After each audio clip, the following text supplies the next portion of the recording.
গত সপ্তাহে আমরা জিমেলের পাসওয়ার্ড নিয়ে আলাপ করছিলাম। যদি আমরা আমাদের জিমেলের পাসওয়ার্ডগুলো ভুলে যাই তাহলে সেটাকে কীভাবে রিকভার করব, কিংবা জিমেল সংক্রান্ত তথ্য নিয়ে আলাপ করছিলাম। আজকে আমরা আলাপ করব, কিংবা এই সপ্তাহে আমরা আলাপ করব ফেসবুক নিয়ে। ফর এক্সাম্পল, আপনি আপনার ফেসবুকের পাসওয়ার্ড ভুলে গিয়েছেন, সেটাকে কীভাবে রিকভার করবেন এবং সেটাকে কীভাবে আবার ব্যবহার করবেন।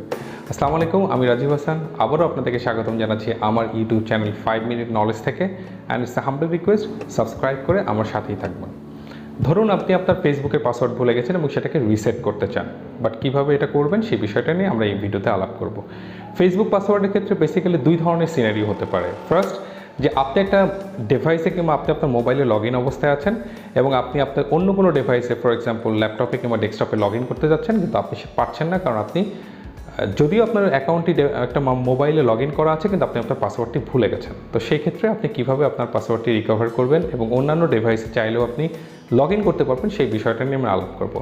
আর সেকেন্ড সিনারিও যেটা হচ্ছে যে আপনি কোনো ডিভাইসে লগ ইন করে নাই এবং আপনি পাসওয়ার্ডটি কমপ্লিটলি ভুলে গেছেন, তাহলে আপনি কীভাবে আপনার পাসওয়ার্ডটি রিসেট করবেন এবং আপনার অ্যাকাউন্টটি অ্যাক্টিভ করে আপনি আবার ব্যবহার করতে পারবেন।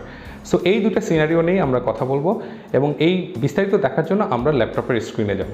সো এই ভিডিওটি তৈরি করার আগে আমি একটু বিষয়টি নিয়ে রিসার্চ করছিলাম। সো মোবাইলের অ্যাপ থেকে আমি ট্রাই করছিলাম বিষয়গুলো, তখন দেখলাম যে ভেরিফিকেশনের জন্য যে ওটিপি কোডটা ফেসবুক পাঠায় সেটা মোবাইল অ্যাপের ক্ষেত্রে খুব বেশি সময় মতো আসছিল না, অনেক সময় মিস করছিল। কিন্তু আমি যখন ল্যাপটপ কিংবা ডেস্কটপে যখন ট্রাই করলাম তখন দেখলাম যে এটা খুব সাথে সাথে ইনস্ট্যান্টলি আমি ওটিপি কোডটা পাচ্ছিলাম। সো আমি এই জন্যই rather than showing you the mobile screen, আমি আসলে এই ভিডিওর ক্ষেত্রে আমি ল্যাপটপের স্ক্রিনটা শো করব। আর আমার মনে হয় যে আপনারাও যদি এই ধরনের কোনো প্রবলেমে পড়েন তাহলে অ্যাপ থেকে, মোবাইলের অ্যাপ থেকে আপনি যে কোনো ল্যাপটপ কিংবা ডেস্কটপ থেকে যদি আপনি প্রসেসটা ফলো করেন তাহলে আপনার জন্য বিষয়টা অনেক বেশি কনভিনিয়েন্ট হবে। সো চলুন আমরা বিস্তারিত জানার জন্য ল্যাপটপের স্ক্রিনে চলে যাই। আমরা এখন প্রথম সিনারিওর কথা বলবো। আপনি আপনার ফেসবুক অ্যাকাউন্টে একটি ডিভাইসে লগ ইন অবস্থায় আছেন এবং আপনি আপনার পাসওয়ার্ডটি ভুলে গিয়েছেন, যার কারণে আপনি অন্য কোনো ডিভাইসে লগ ইন করতে পারছেন না। এই মুহূর্তে যেমন আমি আমার ল্যাপটপে যেটা দেখাচ্ছি যে এই অ্যাকাউন্টটি আমি আমার ল্যাপটপে লগ ইন অবস্থায় আছি, কিন্তু আমি আমার পাসওয়ার্ডটি ভুলে গিয়েছি। সো আমি অন্য কোনো ডিভাইস এটা ব্যবহার করতে পারছি না। সো আমার পাসওয়ার্ডটা চেঞ্জ করা জরুরি, যেন আমি অন্য কোনো যে কোনো ডিভাইসে এটা ব্যবহার করতে পারি। সো আপনি যদি এমন হয় যে আপনি মোবাইলে লগ ইন অবস্থায় আছেন তাহলে সেম প্রসিডিউরটা ফলো করবেন এবং সেম প্রসিডিউরটা ফলো করলে কিন্তু আপনি আপনার পাসওয়ার্ডটি খুব ইজিলি চেঞ্জ করে ফেলতে পারবেন এবং যে কোনো ডিভাইস এটা ব্যবহার করতে পারবেন। So procedure same. সো প্রথমে আপনাকে যেটা করতে হবে সেটা হচ্ছে আপনার এই অ্যাকাউন্ট বাটনে ক্লিক করতে হবে, যেটা অ্যারো সাইন। এখানে ক্লিক করার পর আপনি বেশ কিছু অপশন পাবেন, যার প্রথম অপশন হচ্ছে সেটিংস অ্যান্ড প্রাইভেসি। সো আপনাকে প্রথমেই সেটিংস অ্যান্ড প্রাইভেসিতে যেতে হবে এবং সেটিংস অ্যান্ড প্রাইভেসিতে যাওয়ার পরে আপনি এখানেও বেশ কিছু অপশন পাবেন, যার প্রথম অপশন হচ্ছে সেটিংস। আপনাকে সেটিংসে ক্লিক করতে হবে। সেটিংস পেজে যাওয়ার পরে আপনি লেফট সাইডে দেখবেন বেশ কিছু মেনু রয়েছে, যার প্রথম মেনু হচ্ছে জেনারেল এবং সেকেন্ড মেনু হচ্ছে security and log in.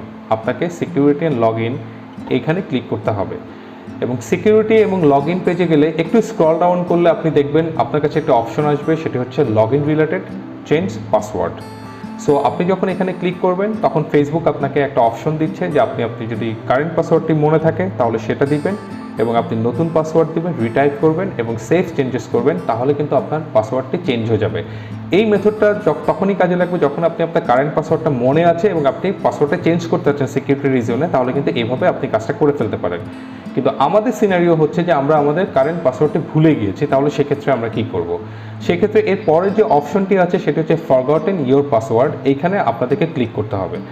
So আমি যখন এখানে ক্লিক করব তখন ফেসবুক আমাকে বেশ কিছু অপশন দিবে এবং যেই অপশনের মধ্যে একটি ইমেল আইডি আছে আমার জন্য এবং দুটি ফোন নাম্বার আছে। বেসিক্যালি আপনি যখন আপনার ফেসবুক অ্যাকাউন্টটি ক্রিয়েট করবেন সেটা আপনি ইমেল আইডি দিয়েও ক্রিয়েট করতে পারেন, শুধু ইমেল আইডি অথবা শুধু ফোন নাম্বার অথবা ইমেল আইডি ফোন নাম্বার দুটাই কিন্তু আপনি আপনার ফেসবুক অ্যাকাউন্টে রাখতে পারেন। সো আমার ক্ষেত্রে যেটা হয়েছে আমি একটা ইমেল আইডি রেখেছিলাম এবং দুটি ফোন নাম্বার রেখেছিলাম, তাই আমাকে তিনটি অপশনই দেখাচ্ছে যে কোন অপশনটার মাধ্যমে আমি ভেরিফিকেশন কোডটা রিসিভ করতে যাচ্ছি সেটা আমার কাছে ফেসবুক জানতে চাচ্ছে। সো আমি বেসিক্যালি প্রেফার করবো যে এটি SMS এর মাধ্যমে ভেরিফিকেশন কোডটা আসুক।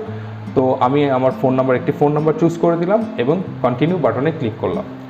কন্টিনিউ বাটনে ক্লিক করলে যেটা হবে সেটা হচ্ছে আপনার ফোন নম্বরে ফেসবুক একটি ভেরিফিকেশন কোড পাঠাবে, যেটা 6 ডিজিটের এবং সেই ভেরিফিকেশন কোডটা আপনি রিসিভ করলে সেখানে যে কোডটা থাকবে সেখানে এন্টার কোড এইখানে আপনাকে লিখে দিতে হবে। ফর এক্সাম্পল এটা হতে পারে 1 2 3 4 5 6, একটা এক্সাম্পল হিসেবে দিলাম, বাট এরকম 6 ডিজিটের একটা কোড আপনার কাছে আসবে, সেটা এখানে দিয়ে আপনি যখন কন্টিনিউ বাটনে ক্লিক করবেন তখন কিন্তু আপনার প্রেজেন্ট যে পাসওয়ার্ডটা সেটা আপনি এই মুহূর্তে যেটা দিলেন আর কি সেটা চেঞ্জ হয়ে যাবে, নতুন পাসওয়ার্ডটা হয়ে যাবে এবং এই নতুন পাসওয়ার্ড দিয়ে আপনি কিন্তু আপনার ফেসবুক অ্যাকাউন্টে যে কোনো ডিভাইসে লগ ইন করতে পারবেন এবং আপনার ফেসবুক অ্যাকাউন্টে এইভাবে আপনি রিকভার করতে পারবেন। সো আমরা আমাদের অ্যাকাউন্টে এখন লগ আউট করে দিব, কারণ আমরা এখন সেকেন্ড সিনারিওর কথা বলবো। সেকেন্ড সিনারিও হচ্ছে যে আমরা আমাদের ফেসবুক পাসওয়ার্ডটি কমপ্লিটলি ভুলে গেছি, কোনো ডিভাইসে লগ ইন করা নাই। কারণ আমরা একটু আগে যেটা দেখলাম সেটা হচ্ছে একটা ডিভাইসে লগ ইন থাকা অবস্থায় আমি কীভাবে পাসওয়ার্ডটি রিসেট করে নিলাম, কিন্তু আমার পাসওয়ার্ডটি কোনো ডিভাইসে, আমার ফেসবুক অ্যাকাউন্টে কোনো ডিভাইসে লগ ইন করা নাই এবং আমি পাসওয়ার্ডটি ভুলে গেছি। তাহলে সেক্ষেত্রে আমরা কীভাবে আমার পাসওয়ার্ডটি রিসেট করবো সেটা জেনে নেব। সো সেক্ষেত্রে আমি যখন লগ ইন করতে যাচ্ছি তখন তো আমাকে ডেফিনেটলি ফেসবুক আমার কাছে পাসওয়ার্ড চাইবে এবং আপনি একটু নিচে দেখবেন শুরুতেই আপনি একটা ফরগটেন পাসওয়ার্ড বলে অপশন পাচ্ছেন। সো আপনাকে এই জায়গাটাতে ক্লিক করতে হবে। আপনি যখন ফরগটেন পাসওয়ার্ডে ক্লিক করেন, দেখুন একটু আগে আপনাকে যে অপশনগুলো দিয়েছিল সেম এক্ষেত্রেও আপনাকে দিবে। আপনি ফেসবুক ক্রিয়েট করার সময় যে ইমেল আইডি কিংবা যে ফোন নম্বরগুলো আপনার ফেসবুক অ্যাকাউন্টে রেখেছিলেন, ভেরিফাই করেছিলেন, সেই অপশনগুলো আপনার সামনে দেওয়া হবে এবং আপনাকে জিজ্ঞাসা করা হবে যে আপনি আপনার ভেরিফিকেশন কোডটি কীভাবে নিতে চাচ্ছেন। সো আমি আমার একটি ফোন নাম্বারটি চুজ করলাম। ফোন নাম্বারটি চুজ করে আমি কন্টিনিউ বাটনে ক্লিক করব, কারণ আমি একটা এসএমএসের মাধ্যমে ভেরিফিকেশন কোডটা নিতে যাচ্ছি। তো আমি যখন কন্টিনিউ বাটনে ক্লিক করব, দেখেন আগের মতো সেম প্রসিডিউরটা আসবে। সেটা হচ্ছে আপনাকে অপেক্ষা করতে হবে, একটি এসএমএস আপনার ফোনে আসবে, সেই ফোনে 6 ডিজিটের একটি ক্যারেক্টার আসবে, সেই ক্যারেক্টারটা আপনাকে এখানে কোডটা দিতে হবে, দিয়ে আপনাকে কন্টিনিউ বাটনে ক্লিক করলে আপনার যে অ্যাকাউন্টটিতে আপনি কমপ্লিটলি ভুলে গেছেন পাসওয়ার্ডটি, আপনি যে পাসওয়ার্ডটি রিসেট করতে পারবেন। যখন আপনি এই কন্টিনিউ বাটনে দিয়ে যখন কন্টিনিউ করবেন তখন আপনাকে রিসেট করার জন্য, নতুন পাসওয়ার্ড দেওয়ার জন্য একটি অপশন দেওয়া হবে। সেখানে আপনি আপনার নতুন পাসওয়ার্ডটি রিটাইপ করে দিয়ে সেভ করলেই কিন্তু আপনার নতুন পাসওয়ার্ডটি আপনার অ্যাকাউন্টের সাথে সেভ হয়ে যাবে এবং আপনি আপনার ফেসবুক অ্যাকাউন্টটি কনভিনিয়েন্টলি ব্যবহার করতে পারবেন। সো আমরা জেনে গেলাম কিভাবে আপনি আপনার পাসওয়ার্ড রিকভার করতে পারবেন ফর বোথ সিনারিওসের ক্ষেত্রে, কিন্তু আপনি এখন ডিটেলটা জেনে গেলেন। তারপরেও যদি আপনার কোনো প্রশ্ন থেকে থাকে তাহলে আপনি কমেন্ট বক্সে এসে কমেন্ট করেন, and definitely I am gonna reply your comment. আর যদি এরকম হয় যে আপনি জিমেল সংক্রান্ত তথ্য জানতে চাচ্ছেন, কীভাবে আপনার একটি অ্যাকাউন্ট ক্রিয়েট করবেন, কীভাবে আপনি আপনার জিমেলের পাসওয়ার্ড চেঞ্জ করতে চাচ্ছেন, কিংবা কীভাবে আপনি আপনার জিমেল অ্যাকাউন্টটি প্রয়োজন না হলে ডিলিট করে ফেলতে পারেন, তাহলে এই ভিডিওসগুলো দেখতে পারেন, এগুলো আপনাকে সাহায্য করবে। সো আমি রাজীব হাসান আজ এখানেই শেষ করছি। আপনারা সবাই ভালো থাকবেন, সুস্থ থাকবেন। আল্লাহ হাফেজ, আসসালামু আলাইকুম।